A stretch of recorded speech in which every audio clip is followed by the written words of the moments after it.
China mengatakan pada hari Rabu bahwa pintu terbuka lebar untuk perundingan perdagangan dengan Washington sehari setelah Presiden Amerika Serikat Donald Trump mengisyaratkan kemungkinan penurunan tarif substansial terhadap Beijing. 奉陪到底，谈大门敞开。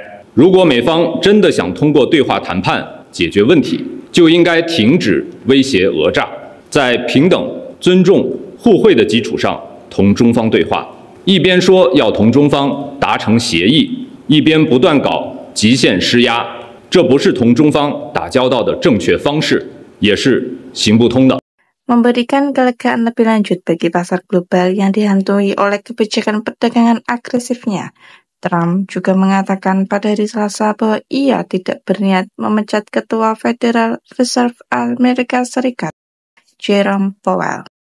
Sejak kembali ke Gedung Putih pada bulan Januari, Trump telah mengenakan tarif tambahan sebesar 145% pada banyak produk dari China.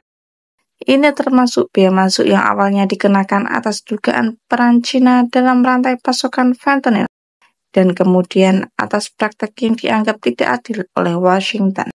Beijing telah menanggapi dengan mengenakan tarif balasan sebesar 125% pada barang-barang Amerika Serikat, tetapi menegaskan kembali pada hari Rabu bahwa pihaknya bersedia terlibat dalam pembicaraan perdagangan. China sejak awal menunjukkan bahwa tidak ada pemenang dalam perang tarif dan perang dagang, kata juru bicara Kementerian Luar Negeri China dalam konversi pers harian di Beijing. Pintu untuk perundingan terbuka lebar.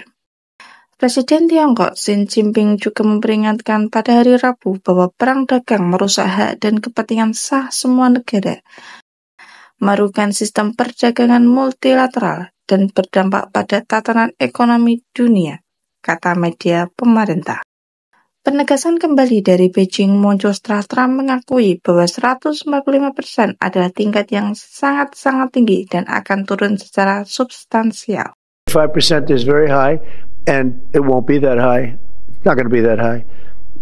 It got up to that. We were talking about fentanyl, where various elements built it up to 145. No, it won't be anywhere near that high. It'll be zero.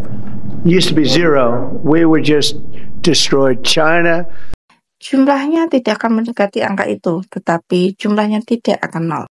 Pada akhirnya mereka harus membuat kesepakatan karena jika tidak, mereka tidak akan dapat bertransaksi di Amerika Serikat, kata Trump. Komentar tersebut muncul setelah Menteri Keuangan Scott Bessent menyampaikan dalam acara tertutup pada hari Selasa bahwa tarif tersebut merupakan embargo perdagangan timbal balik. Bessent mengatakan ia memperkirakan akan terjadi deeskalasi dalam waktu dekat. Perkembangan seperti itu semestinya dapat memberikan sedikit kelegaan bagi pasar. Tambahnya, pada acara yang diselenggarakan JP Morgan Chase yang tidak terbuka untuk pers, terjadi kegelisahan pasar? Ya, tentu saja. Serangan mendadak Trump baru-baru ini terhadap Powell telah memicu ketakutan akan penggulingan, mengirimkan kegelisahan ke pasar yang sudah dihantui oleh kebijakan perdagangan yang agresif. Partai Republik telah mengkritik Powell karena memperingatkan bahwa kebijakan tarif besar-besaran Gedung Putih kemungkinan akan memicu kembali inflasi. Saya tidak berniat memecatnya, kata Trump pada hari Selasa. Saya ingin dia sedikit lebih aktif dalam hal idenya untuk menurunkan suku bunga. Sekarang adalah waktu yang tepat untuk menurunkan suku bunga. Jika tidak, apakah ini akhir? Tidak. Indeks utama Wall Street melonjak setelah laporan mengenai komentar perdagangan Bessent yang muncul di sela-sela pertemuan musim semi dana moneter internasional dan Bank Dunia. Pasar Asia menguat secara keseluruhan pada hari Rabu.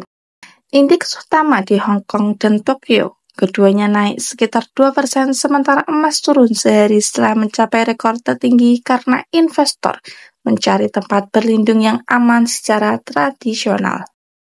Bessent mengatakan masih banyak yang harus dilakukan pada akhirnya dengan Beijing, tetapi ia mencatat perlunya perdagangan yang adil dan mengatakan Tiongkok perlu menyeimbangkan kembali ekonominya. China's economic system, with growth driven by manufacturing exports, will continue to create even more serious imbalances with its trading partners if the status quo is allowed to continue.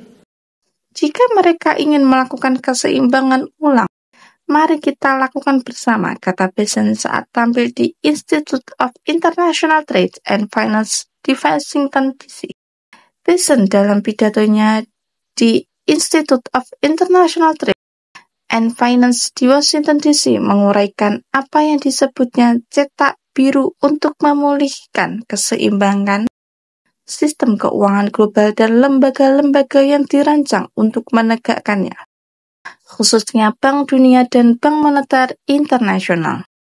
Bank Dunia dan Bank Moneter Internasional memiliki nilai yang langgeng, kata Bessent.